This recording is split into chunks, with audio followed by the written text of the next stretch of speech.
우리는 지금 임마누엘의 하나님, 그리고 자기 백성을 죄에서 구원하시기 위해 이 땅에 오신 메시아, 그리고 다시 오실 재림 예수 그리스도를 대명하며 대림절을 보내고 있습니다. 메시아이신 예수께서는 천사 가브리엘이 예고한 그대로 하나님의 초자연적인 역사를 통해서 마리아에게서 태어나셨습니다. 그의 탄생은 인간의 그 어떤 노력이나 수고에 의한 것이 아니라 전적인 하나님의 섭리에 의한 것이었습니다. 하나님께서는 인간을 구속하시기 위해서 자신의 가장 귀한 독생자를 이 세상에 보내셨으며, 그 아이는 여러 다른 아이들과 동일하게 성장 과정을 거치게 됩니다. 하나님께서는 그러한 역사를 통해서 메시아 예수로 하여금 인간을 온전히 이해할 수 있도록 하셨으며, 인간의 질고와 죄악을 감당하도록 하셨던 것입니다. 예수님께서는 인간의 모든 고통과 또 어려움과 죄악을 가장 잘 이해하는 한 인간이셨습니다. 그리고 하나님의 거룩하심을 가장 또 잘 알고 있는 완전한 인간이셨습니다. 그는 자신의 앞날을 예고나 하듯이 비천한 자의 무리에서 탄생하셨습니다. 동시에 하나님의 모든 율법과 또 계명을 다 준수하셨습니다. 이러한 사실은 예수님만이 우리 인간의 모든 죄악을 대속하시고 구원하실 수 있는 구세주이심을 말해주는 것입니다. 예수님이 태어나신 그 시대적 배경을 우리는 2장 1절에서 살펴볼 수 있습니다. 2장 1절에 보면은 그때에 가이사 아구스도가 영을 내려 천하로 다 호석하라 하셨으니 라고 기록하고 있습니다. 그때에, 이 그때라고 기록하고 있는데, 이 그때가 언제냐면 바로 가이사 아스구도의 통치 시대였다라는 것입니다. 가이사 아구스도는 로마 제국을 건설하고 온 세계를 자신의 통치하에 두었습니다. 당시에 이 가이사 아구스도의 명령은 바로 절대적인 것이었습니다. 그가 영을 내려서 호석하라라고 했기 때문에 예수의 아버지인 요셉과 또 만삭이였던 마리아도 나사렛에서 베들레헴으로 올라갈 수밖에 없었던 것입니다. 바로 이때 온 우주의 왕 되신 예수님께서 이 세상에 태어나신 것입니다. 그러나 불행하게도 요셉과 마리아가 베들레헴에 올라갔을 때에는 그들이 거할 여관이 없었다라는 것입니다. 그들이 몸을 누일 만한 방 한 칸도 없었던 것입니다. 결국 마리아는 아기 예수를 짐승들의 먹이를 놓는 그러한 구유에 나올 수밖에 없었습니다. 메시아로서 온 세상의 죄를 구원하실 구주이신 아기 예수는 화려한 헤롯 왕궁이나 또 수십 년에 걸쳐 짓고 있던 성전에서 태어나지 않으셨습니다. 그가 태어나신 곳은 아무도 돌보지 않는 비천한 구유였습니다. 이렇게 아기 예수께서는 비천한 곳에서 탄생하셨습니다. 예수님께서 비천한 자와 같이 탄생한 것은 비단 이 장소에 국한되지 않았습니다. 마태의 기록에 의하면 아기 예수께서는 동방에서 온 박사들에 의해 경배와 예물을 받으셨지만 누가는 그러한 내용을 전혀 기록하고 있지 않은 것을 볼 수 있습니다. 누가는 아기 예수를 경배하러 온 인물은 헤롯 왕궁에서 파견된 특사나 또 정부의 고위 관리직에 있는 그러한 자들이 아니라 아무도 알아주지 않고 또 도리어 무시당하는, 그 당시 무시당하고 아무도 알아주지 않았던 목자들이었습니다. 비천한 목자들은 천사의 예고를 통해서 구주 되신 아기 예수의 탄생을 그들은 알게 되었고, 하나님의 구속자이신 아기 예수를 목격하며 그를 만나고 그에게 경배를 드리게 되는 그러한 영광을 안게 된 것입니다. 이처럼 예수님께서는 초라한 구유에서 탄생하시고 목자들의 경배를 받으신 것은 1장에 보면은 누가복음 1장에 보면은 마리아가 그의 찬양의 시를 통해서 우리가 그가 예언한 부분에 대한 성취로 알 수 있습니다. 또한 앞으로 메시아로서의 그가 앞으로 어떠한 생활을 하실 것인지 또 그가 감당해야 할 사역들을 마리아의 찬양을 통해 우리는 알 수 있습니다. 그 내용 중에 일부를 소개합니다. 1장 49절부터 53절 말씀입니다. 능하신 이가 큰 일을 내게 행하셨으니 그 이름이 거룩하시며 긍휼하심이 두려워하는 자에게 대대로 이르는도다. 그의 팔로 힘을 보이사 마음의 생각이 교만한 자들을 흩으셨고 권세 있는 자를 그 위에 내리치셨으며 비천한 자를 높이셨고 줄이는 자를 좋은 곳으로 배불리셨으며 부자는 빈손으로 보내셨도다. 이처럼 예수님께서는 자고하고 또 교만한 자들을 물리치시고 스스로 비천하고 용서받을 수 없는 죄인임을 인정하는 자들을 구원하시기 위해 이 세상에 오셨다라고 말하고 있습니다.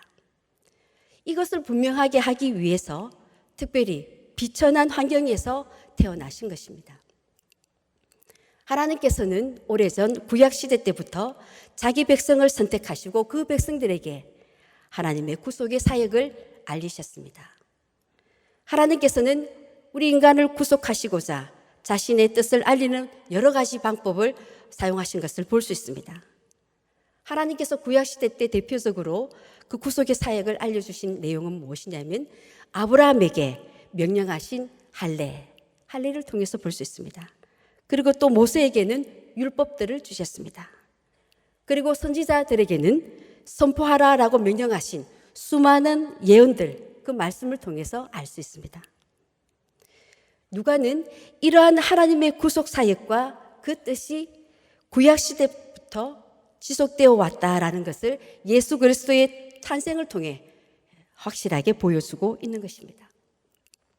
예수님께서는 비천한 자의 모습으로 세상에 다시 하신 후에 주어진 그 당시 모든 율법들을 준수하신 것을 볼 수 있습니다. 그 내용이 오늘 본문 22절에 보면은 모세의 법대로라는 표현에서 우리는 확인할 수 있습니다. 또 이 본문에서 보면은 주의 율법에 쓴 바, 주의 율법에 말씀하신 대로, 율법의 관례대로라는 표현 등으로 예수님께서는 그러한 하나님의 그러한 기이한 방법으로 탄생하셨지만 탄생 직후 하나님께서는 모세를 통해 말씀하신 그 모든 율법을 통해서 그 율법을 그대로 성취하시고 따르셨던 모습을 보여주고 있습니다. 예수님께서 율법을 따라 행하신 것은 오늘 우리 본문에서는 두 가지로 나타나는 것을 볼 수 있습니다. 그 하나는 무엇이냐면 바로 할례입니다. 할례는 하나님께서 아브라함에게 명령하신 규례입니다. 창세기 17장 9절부터 11절 말씀입니다.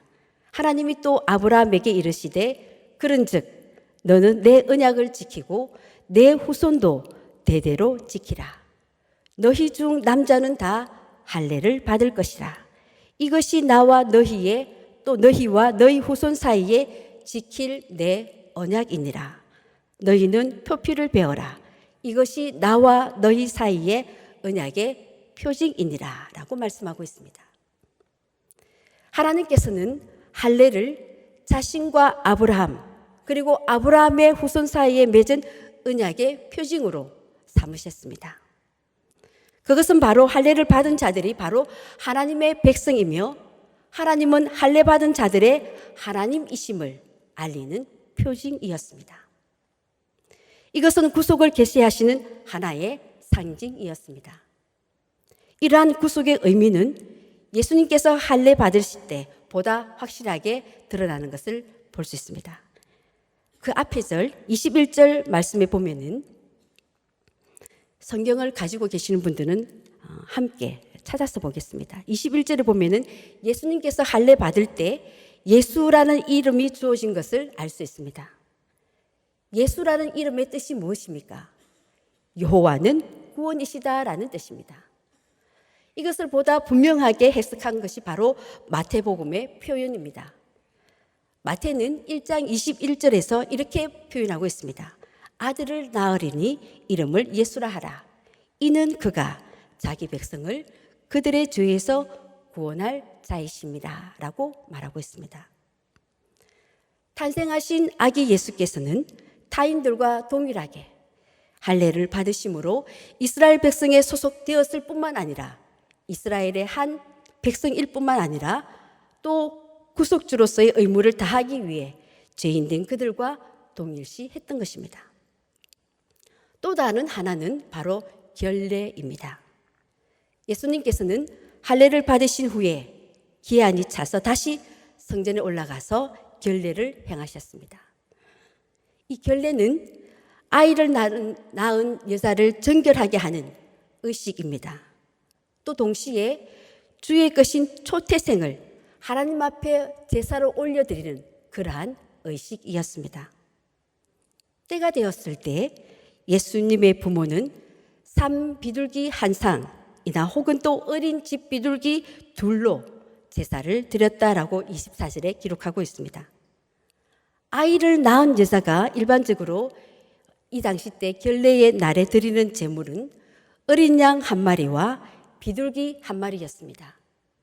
그런데 예수님의 가정 요셉과 마리아가 드린 제물은 보면 삼 비둘기 한 쌍 그리고 집 비둘기 둘 이렇게 드렸다라는 것은 바로 예수님의 가정이 매우 가난했다라는 것을 의미해 주고 있습니다.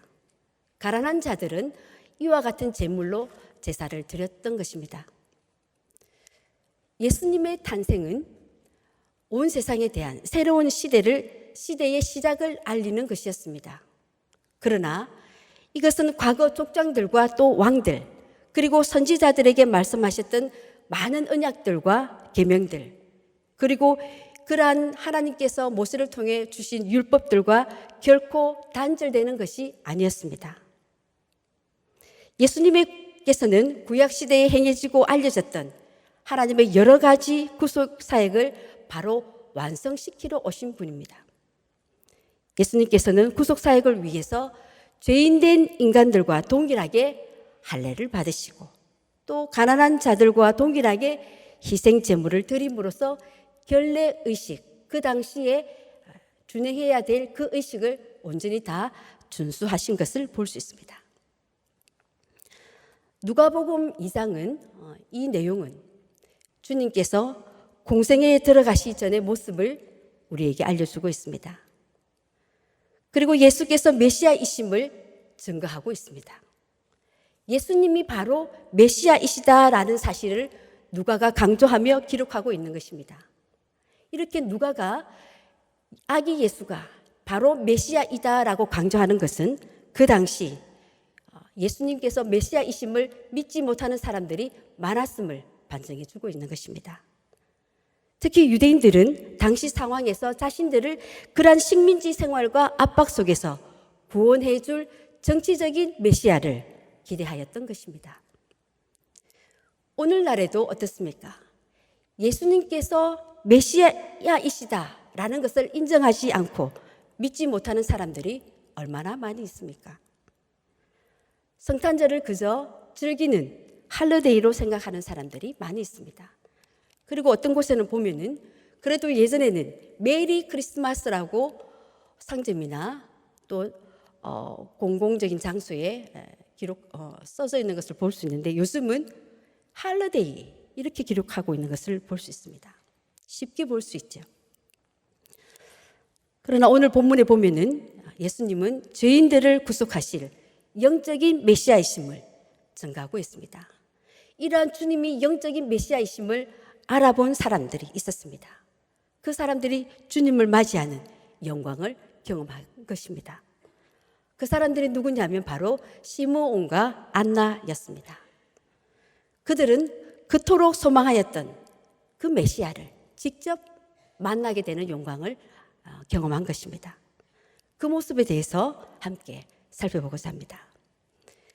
시므온은 예수님을 만나게 된 때는 언제냐면 바로 요셉과 마리아가 모세의 법대로 정결 예식을 행하고자 예루살렘에 올라왔을 때였습니다.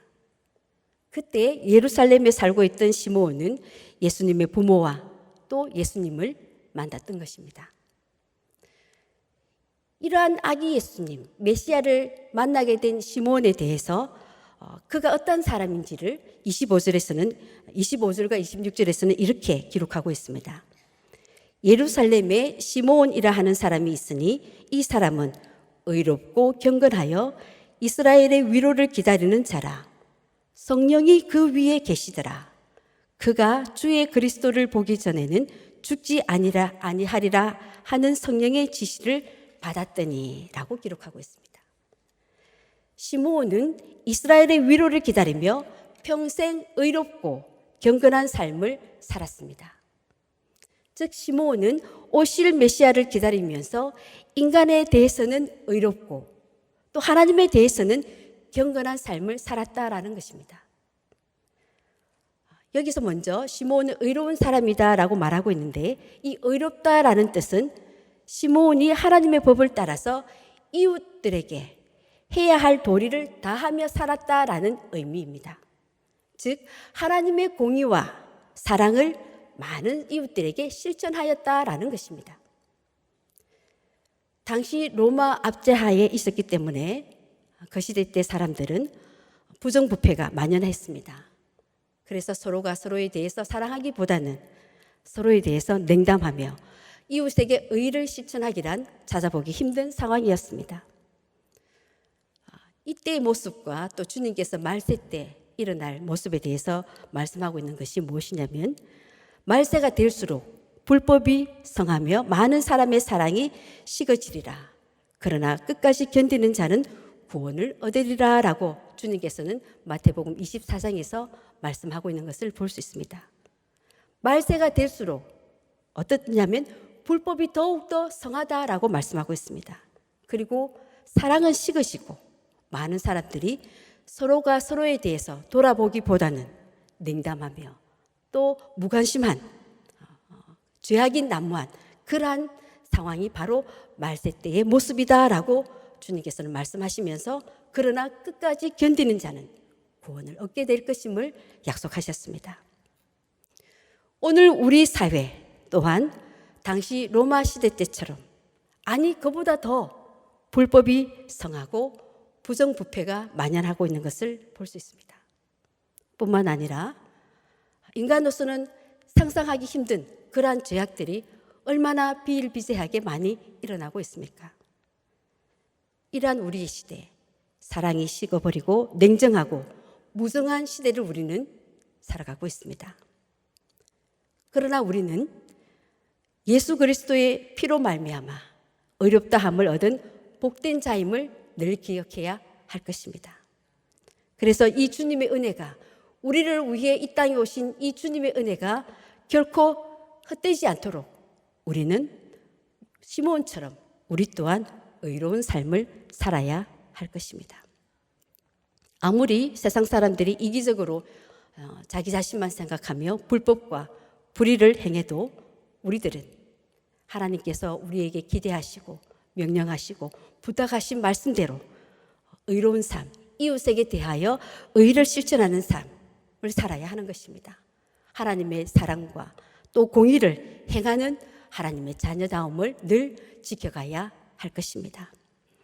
다음으로 시므온은 경건하다라고 말했습니다. 경건하다라는 이 뜻은 헬라어로 보면은 율라베스, 하나님께 대하여 주의하고 신중하고 두려워하다라는 의미입니다. 시므온은 이웃에 대해서는 의로운 삶을 살았을 뿐만 아니라 하나님에 대해서는 주의하고 신중하며 두려운 마음으로 하나님을 섬긴 것을 볼 수 있습니다. 하나님의 율법의 뜻과 명령을 지키며 살아가기 위해서 늘 주의했다라는 것입니다. 그리고 또 그는 하나님의 법을 순종했다라는 것입니다. 하나님의 말씀에 순종하는 삶이 바로 경건한 삶인 것입니다. 시므온 당시 때 이스라엘은 말라기 선지자 이후 400년 동안이나 하나님의 계시도 없고 선지자도 없었던 상황이었습니다.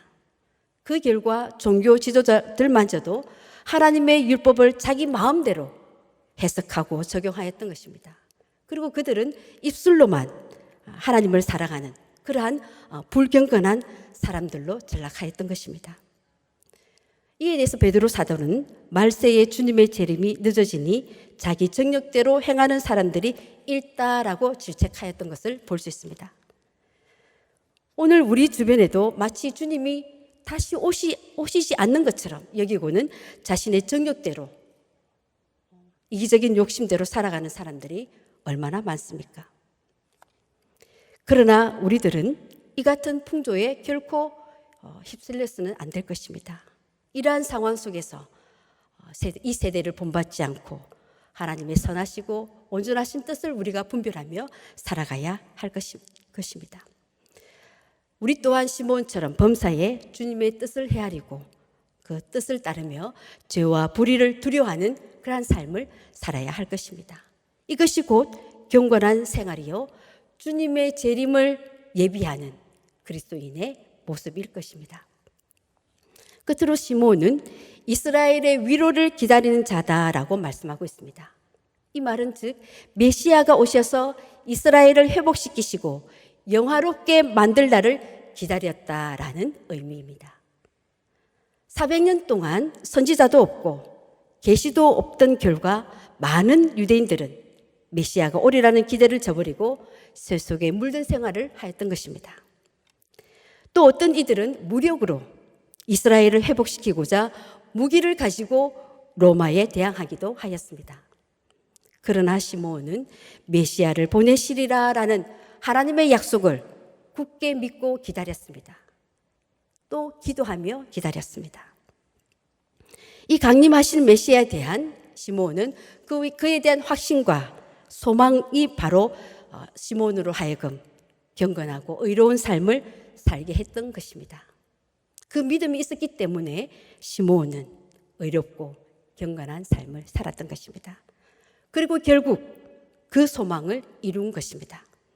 그는 초림하신 아기 예수님을 품에 안는 영광을 맛본 것입니다. 그 영광을 맛본 시므온이 아기 예수를 안고 기쁨의 찬송을 노래한 것이 바로 28절부터 32절의 내용입니다. 이 부분은 시므온의 고별세옹이라고 이름 붙여서 14세기까지 교회에서 기도문으로 사용되기도 하였습니다. 시므온은 드디어 기다리고 기다리던 그리스도를 자기 눈으로 본 그러한 기쁨과 희열에 차서 함께 찬송을 부른 것입니다. 29절에 보면 시므온은 주제여 이제는 말씀하신 대로 종을 평안히 놓아 주시는 도다라고 고백하고 있습니다.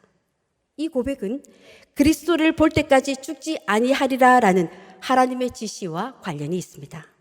이제는 그리스도를 보았으니 이 땅을 떠나 저 천국의 안식을 얻으리라라고 생각하고는 하나님 앞에 감사를 드린 것입니다.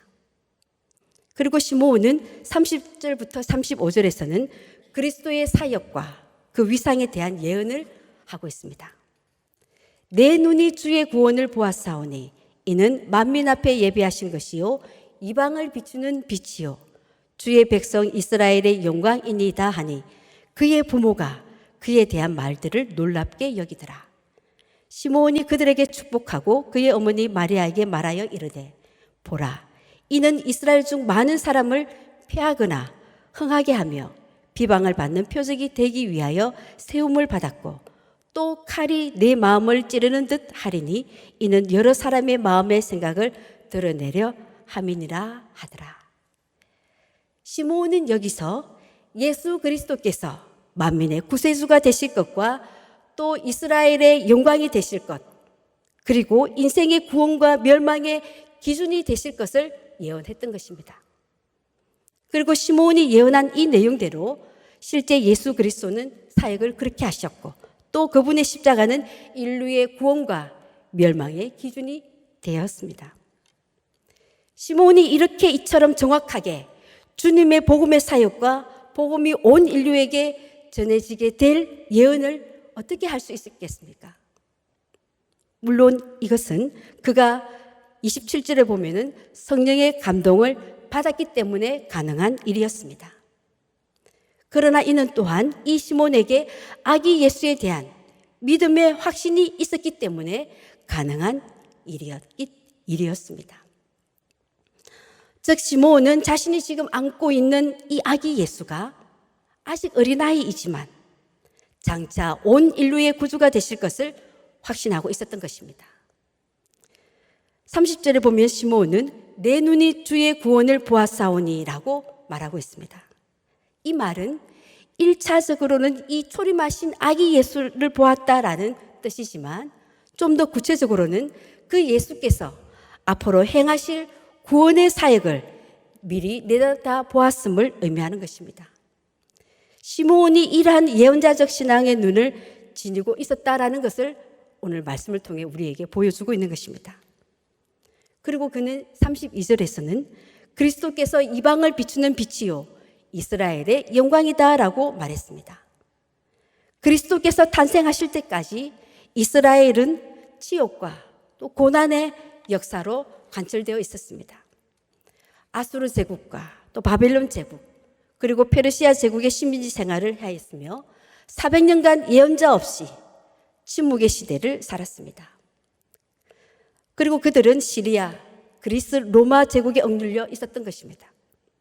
그 옛날 화려했던 다윗 왕국의 영화는 전설로만 남아 있었습니다. 이렇게 끝없는 이방 민족들의 지배 아래서 선민의 자존심을 잃은 이스라엘 민족에게 하나님께서는 시므온을 통해 그리스도로 말미암아 잃었던 영광을 다시 회복시켜 주실 것을 예언한 것입니다. 시므온이 성전에서 아기 예수를 품에 안고 하나님의 언약을 생각하며 감사를 드렸습니다. 그리고 주의 구원을 보게 되어 기쁨으로 그는 하나님 앞에 영광의 찬송을 올려드렸습니다. 예수가 만민을 위해 예비된 하나님의 섭리요 또 이방을 비추는 빛이며 이스라엘에게는 영광이라고 찬송했을 때 요셉과 마리아는 그의 말을 기이하게 여겼다라고 성경은 말하고 있습니다.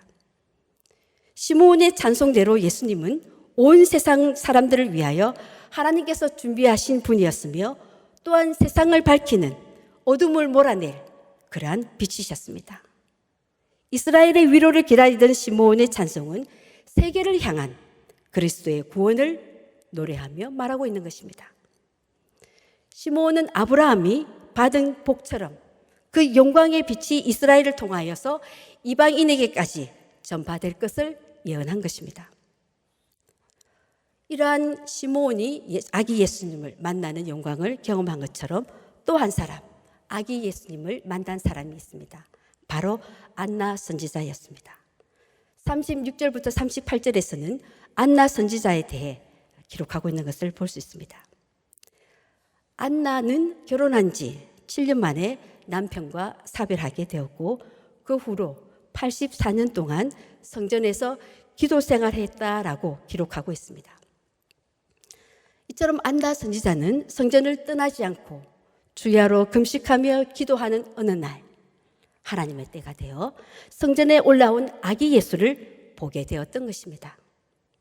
아기를 보는 순간 그 기쁨으로 이 여선지자는 하나님 앞에 감사를 드렸던 것입니다.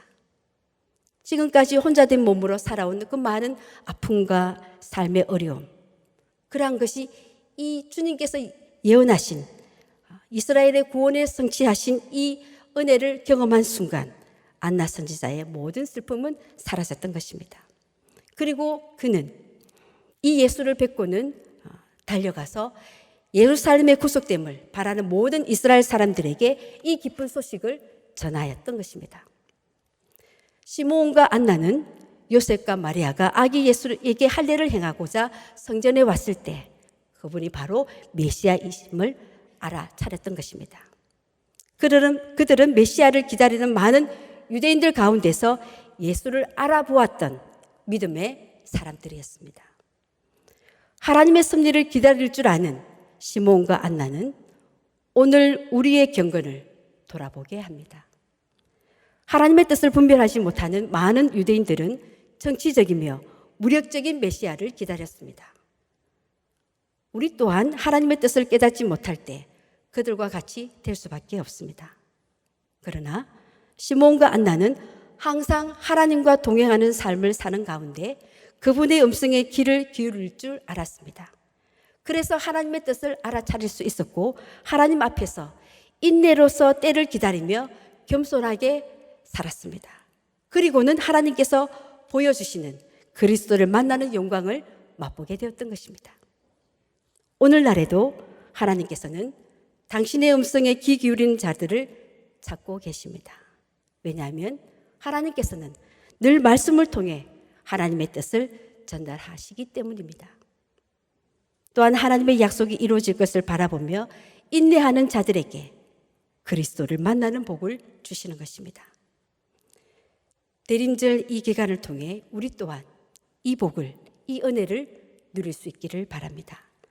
다시 오실 예수 그리스도에 대한 소망으로 현실에 주어진 우리의 삶, 우리에게 주어지는 삶이 기쁘고 행복하지만 않고 때로는 다가오는 두려움과 또 삶의 걱정과 불안, 또 여러 가지 일들로 인해서 그러한 좌절, 그러한 부분들을 우리가 다시 오실 예수 그리스도에 대한 기대와 소망으로 오늘 그러한 예수 그리스도에 대한 메시아를 기대하고 소망한 시몬과 안나가 그들이 믿음을 지키고 소망한 예수, 초림하신 아기 예수 그리스도를 만났던 것처럼 우리 또한 소망 가운데 믿음으로 인내로서 살아갈 때, 그 믿음을 굳게 지킬 때 주님께서 우리에게 보여주시는 그 기쁨과 그 영광을 누리게 될 줄로 믿습니다.